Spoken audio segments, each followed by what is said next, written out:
Seguimos con nuestra serie. Queremos avanzar en los versículos que nos faltan por estudiar. Hicimos un pequeño resumen de lo que es el versículo 1 al 9 en la segunda carta de Samuel, capítulo 11. Y hice una pequeña pausa porque la consideré muy necesaria. La realidad es que había muchos puntos que habían que reflexionar en los versículos pasados y eso me motivó a ser un poquito más reflexivo, entrar más en introspección y por supuesto hacerlos entrar en esa reflexión y formularnos preguntas, ¿no? Algunas de ellas a manera introductiva, te recuerdo, es colocarnos en esa posición similar en la que en algún momento estuvieron estos hombres o estuvieron a lo largo de la historia y tiempo después volvieron a estarlo, sobre todo David. Y yo te preguntaba, ¿no? ¿Qué harías en un caso similar donde todo aparentemente luce correcto, incluso no ofensivo a Dios?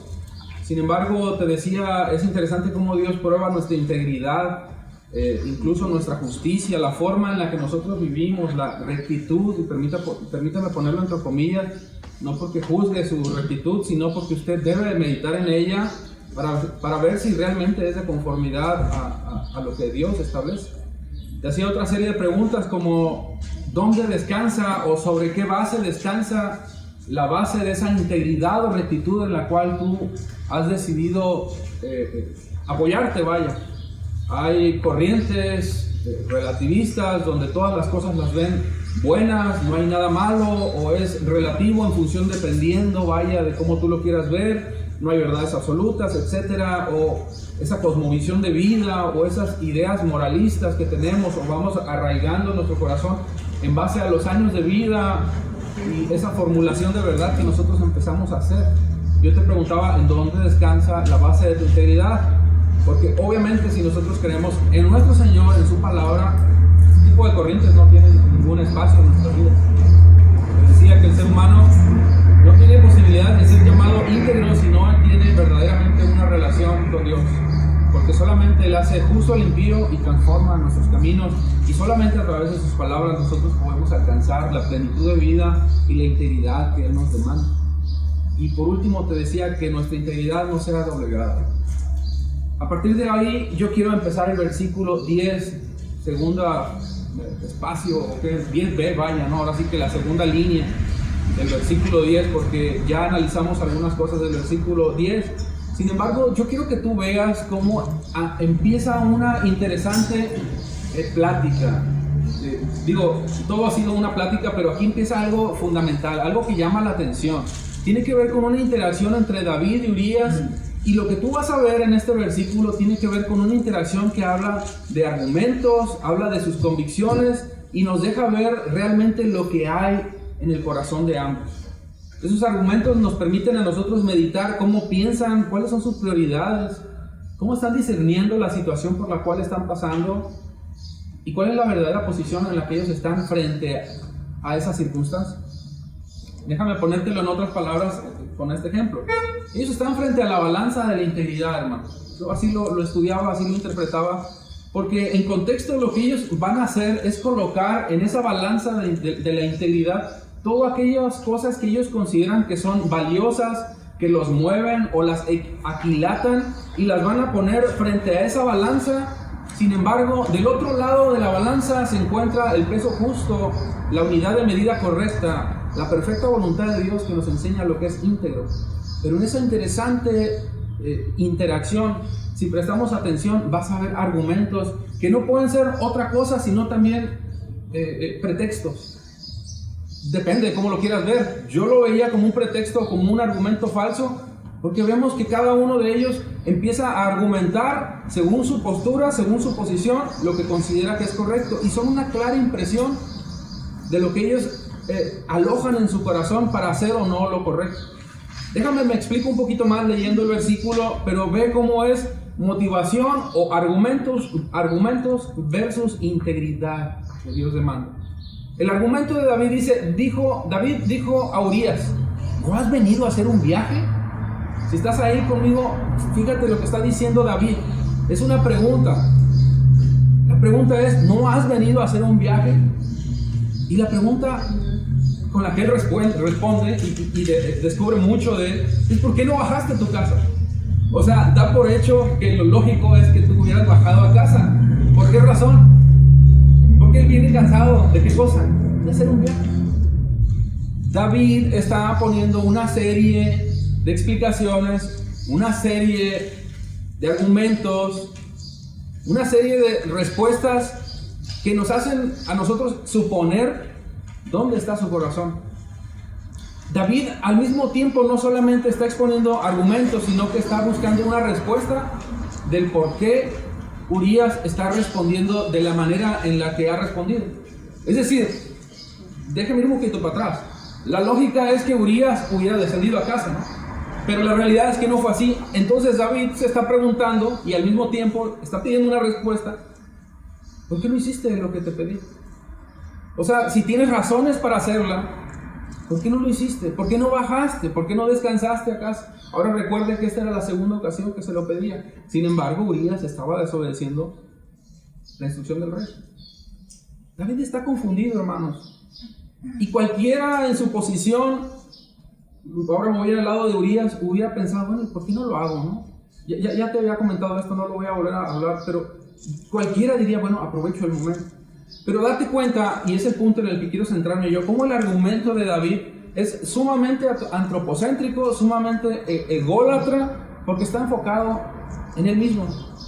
O sea, él está pensando, si tú ves ese punto como lo hace o lo plantea el versículo 10, en las circunstancias, en su sentir, en su estado físico, y nos permite suponer que su carácter percibe las cosas y las circunstancias de una manera tal que involucra mucho sus emociones.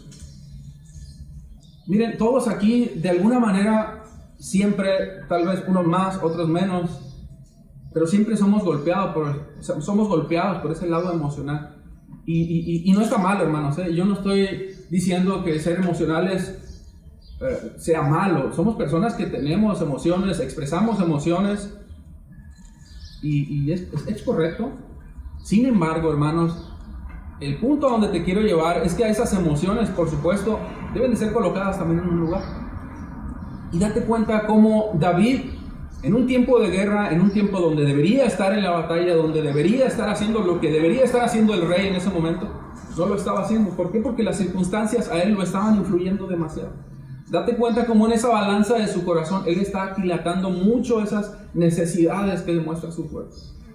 O sea, lo que él está diciendo en esa pregunta es, bueno, si yo hubiera sido tú, realmente yo sí me hubiera ido a mi casa. Yo sí hubiera tenido argumentos porque mi cuerpo me está diciendo que necesito descansar. Y vuelvo al punto, hermanos, ¿eh? No estoy diciendo, porque yo también me he cansado, yo también me he visto en la necesidad de tener a veces que hacer una pausa por la salud, como dicen, y lo he tenido que hacer, por supuesto. Sin embargo, hermanos, créanme, y esto yo creo mi esposa, mis hijas son testigos de esto, no voy a dejar de hacer lo que tengo que hacer, y más hablando de las cosas de mi Señor, por un simple y sencillo dolor de cabeza. No estoy tratando de juzgar a nada ni a nadie, pero David aquí está poniendo por encima de la orden de Dios, de los tiempos de Dios, está poniendo sus necesidades. Demuestra que está siendo movidos por impulsos y deseos. Ahora, ve del otro lado del otro argumento y mira la respuesta de Urías. Mira lo que demuestra en esa posición en la que él está, en esa balanza. El versículo 11. Urías respondió a David: el arca, Israel y Judá están bajo tiendas, y mi señor y mis siervos de mi señor acampan a campo abierto. Pregunta: ¿he de ir yo a mi casa para comer, beber y acostarme con mi mujer? ¡Wow! O sea, date cuenta cómo estamos del otro lado, ¿no? O sea, le está dando, ¿cómo decimos? Cachetada con guante blanco, ¿no? Le está dando argumentos que no tienen nada que ver con sus sentimientos, con sus emociones, con su estado físico, con su deseo incluso. Porque yo estoy convencido que Urías hubiera querido ir y descansar, hubiera querido estar disfrutar del amor de su mujer. Pero no lo hizo porque tenía clara esa posición en la que él estaba. Tenía claro cuáles eran las prioridades. Pero date cuenta cómo en esa balanza de la integridad en la que yo te he estado hablando, su pensamiento es opuesto a lo que el carácter del rey nos está demostrando. Porque en él sí hay determinación.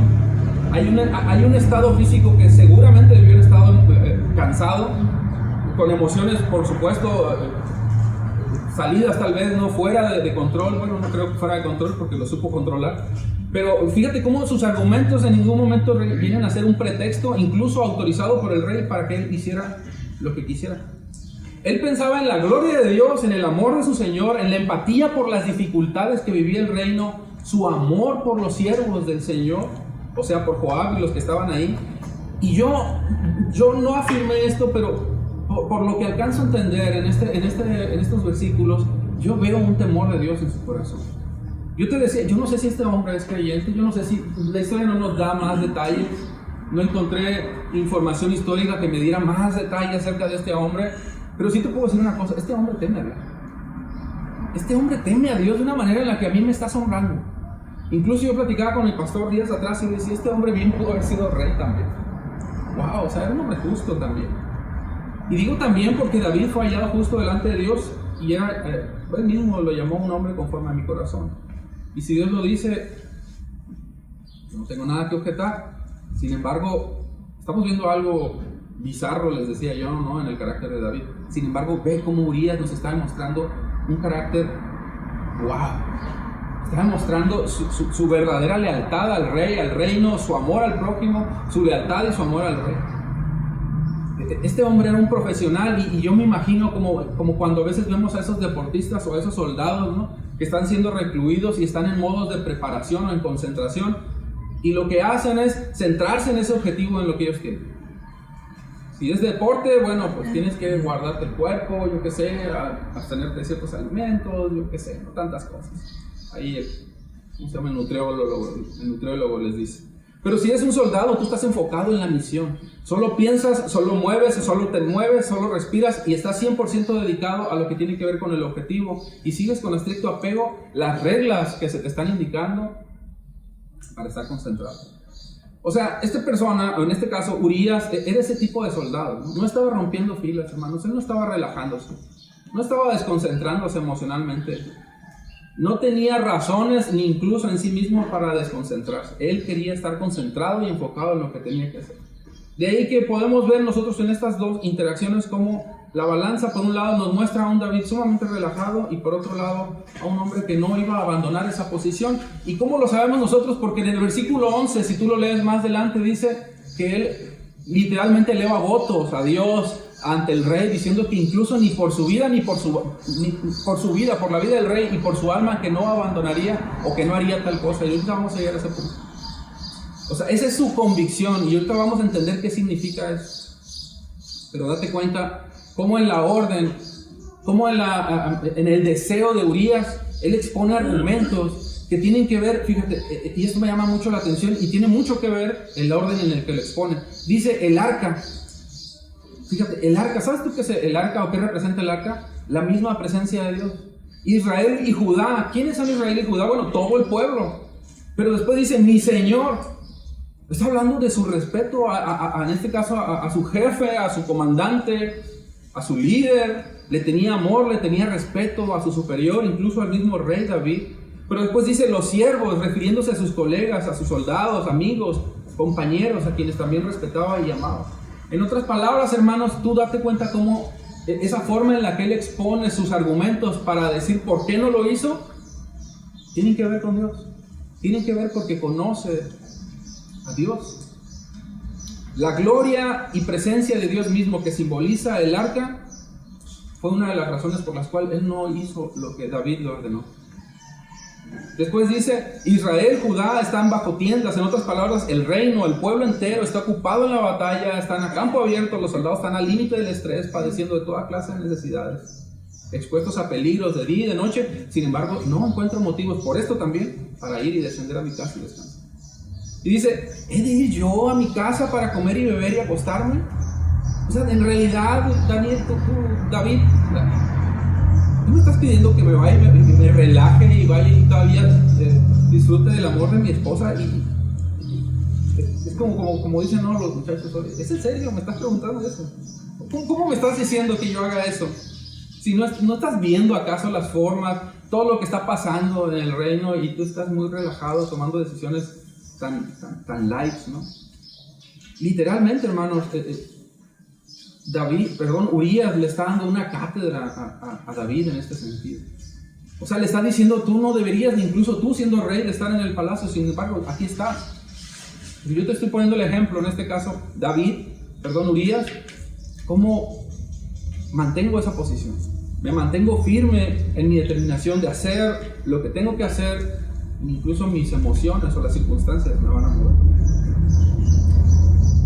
En otras palabras, esto que te acabo de leer, este versículo 10 y 11, en la palabra de Dios para todos, otra traducción lo dice así: Urías le respondió, el cofre sagrado, los soldados de Israel y Judá están acampando en Sucot. Mi amo Joab y los oficiales de mi señor acampan al aire abierto. ¿No está bien que yo vaya a mi casa, beba y me acueste con mi esposa? La respuesta ahí es importante, hermanos. Por su vida y por la vida de su alma, que no haré tal cosa. Esta expresión es determinante, te decía yo. Por su vida y por la vida de su alma, que no hará tal cosa. O sea, en absoluto y de manera rotunda, no haré lo que me estás pidiendo. No lo hice por las razones que te acabo de exponer, porque eso sería como ser desleal al reino.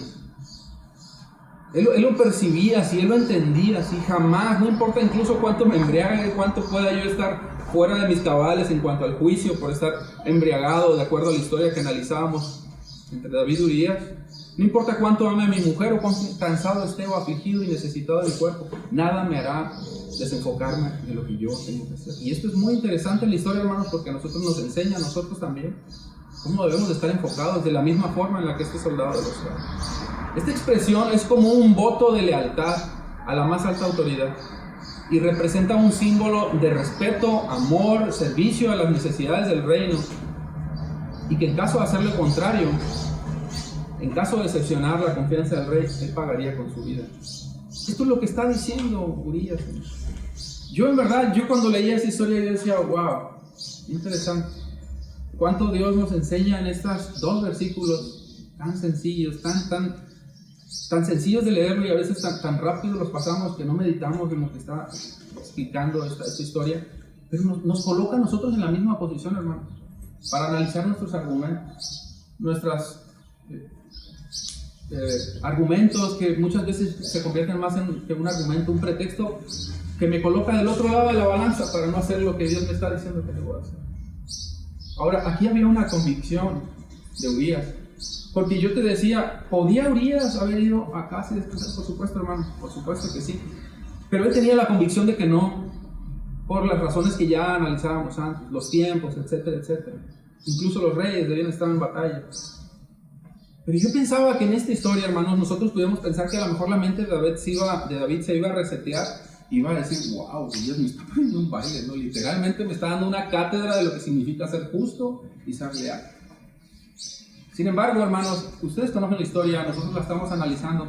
Esto no sería sino solamente el comienzo de lo que va a ser el plan C de David, y sellaría la vida de un hombre que fue recto, que fue íntegro y leal al rey. Y usted sabe cómo pagó con integridad Urías, cómo terminó la vida de Urías por ser íntegro, pero defendió esa integridad, como decimos, a capa y espada y contra todas las cosas. Él murió. Bueno, no murió, lo mataron. En términos concretos, murió. Pero date cuenta cómo abrazó esa verdad que él amaba. Fue profesional, fue tan no sé qué palabra puedo explicarte en esto, pero fue tan leal a lo que tenía que hacer. Estoy seguro que por la mente de David, después de escuchar la respuesta de Urías, pasaron muchas cosas. Seguramente perdió el sueño, traganteó, meditó en la respuesta de Urías en lo profundo de su corazón. Pero aquí viene el versículo 12, hermanos. El versículo 12, luego de ver la integridad de este hombre, David le dice una vez más, dijo a Urías, versículo 12, entonces David dijo a Urías, quédate aquí hoy también y mañana te dejaré. Y se quedó Urías en Jerusalén aquel día y el siguiente. Después, hermanos, se va a desprender lo que tú y yo ya hemos leído, y sin embargo necesitamos solamente replantearnos algunas cosas porque tiene que ver con el plan C de David. Yo te he venido contando a lo largo de esta historia, por un lado, una serie una interacción, la plática, lo que ellos argumentaron. Por otro lado, te he venido hablando de la forma tan fuerte en la que Urías defiende su verdad, su lealtad al reino, pero vamos a ver cómo se desprende un plan C y posteriormente cómo empiezan a venir las consecuencias de las decisiones de David. Hasta aquí nos alcanzó el tiempo por el momento. Sin embargo, yo nuevamente insisto, usted lea a partir del versículo 14 al 26 para que tenga un poquito más fresca la idea cuando nos volvamos a ver el próximo domingo, y dense cuenta cómo David, lejos de cambiar de opinión y ver el compromiso, el amor y la lealtad de un hombre tan fiel al reino, bueno, él actuó con total ira y odio, y lejos de demostrar lo que vio en Urías, bueno, él demostró lo contrario. Es decir, Urías demostró amor, David demostró odio. Así que a partir del 14 al 26, versículos 14 al 26, nos vamos a encontrar con otra historia, pero lo vamos a ver el próximo domingo. ¿Les parece? Señor, eres tan fiel, tan bueno, Señor. A mí no me deja de sorprender cómo pequeños versículos, Señor, sacuden nuestro corazón. Nos colocan enfrente de una balanza, Señor, donde el peso justo, leal, la medida exacta y perfecta, la integridad se encuentra en ti, Señor. Sin embargo, nosotros le abonamos a veces del otro lado, Dios, a nuestros argumentos, a nuestros pretextos para no hacer lo que tú nos demandas. Señor, que esta pequeña historia, Dios, nos siga confrontando, nos siga moviendo, Dios, para ser dirigidos en verdad, ser dirigidos por tu palabra y no más que por lo que tu palabra nos enseña, Señor. Gracias, Dios, por esta historia, y gracias por lo que nos seguirás enseñando a lo largo, Dios, de este capítulo 11 en el libro de Samuel, Señor. Este capítulo que es tan confrontante. Una vez más te bendecimos y te adoramos, Señor. En el nombre de Jesús, Señor. Amén. Amén. Bendiciones, hermanos.